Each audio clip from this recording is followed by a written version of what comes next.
नमस्कार, Bharat express UP देख रहे हैं आप। मैं हूं आपके साथ आकांक्षा त्रिपाठी। आजाद समाज पार्टी के अध्यक्ष चंद्रशेखर आजाद नगीना सीट से इस बार लोकसभा चुनाव लड़ रहे हैं। आजाद इस सीट से पहली बार लोकसभा चुनाव लड़ रहे हैं। ऐसे में उनकी पार्टी पूरे दमखम के साथ चुनावी मैदान में नजर आ रही है। नगीना लोकसभा सीट पर दलित और मुस्लिम वोटर्स निर्णायक भूमिका में है। परसीमन के बाद साल 2008 में ये सीट अस्तित्व में आई थी। तब से अब तक यहाँ सपा, भाजपा और बसपा के सांसद रह चुके हैं, जबकि बीजेपी यहाँ पर सिर्फ एक बार साल 2014 में ही जीत दर्ज कर पाई थी। इस चुनाव में सपा और बसपा अलग अलग चुनाव लड़ रहे थे और दोनों दलों को लगभग बराबर वोट ही मिले थे।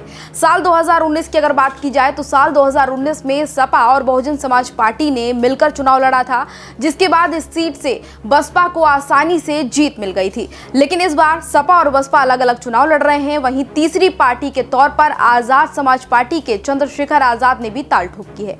ऐसे में दलित और मुस्लिम वोटर्स तीन उम्मीदवारों के बीच में डिवाइड कहीं ना कहीं हो जाएंगे। सपा के मनोज कुमार, बसपा के सुरेंद्र पाल सिंह और चंद्रशेखर आजाद के बीच वोटर्स बटे हुए दिख रहे हैं, जिसका सीधा फायदा कहीं ना कहीं बीजेपी को हो सकता है।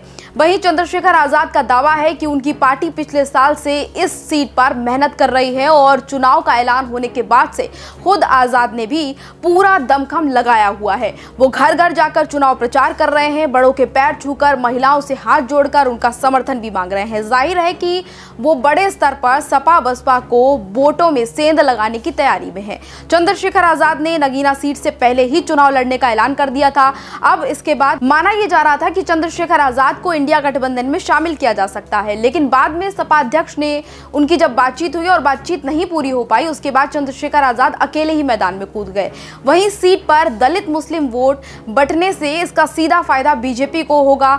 अब बीजेपी यहां पर मजबूत स्थिति में पहुंच गई है। जिस तरीके की अभी स्थिति यहां पर देखने को मिल रही है, उससे साफ ये पता लग रहा है कि अगर इसी तरह का माहौल रहा तो कहीं ना कहीं बीजेपी को इस सीट पर बड़ा फायदा मिल सकता है। इसी तरह की तमाम और खबरों के लिए देखते रहिए भारत एक्सप्रेस यूपी। नमस्कार।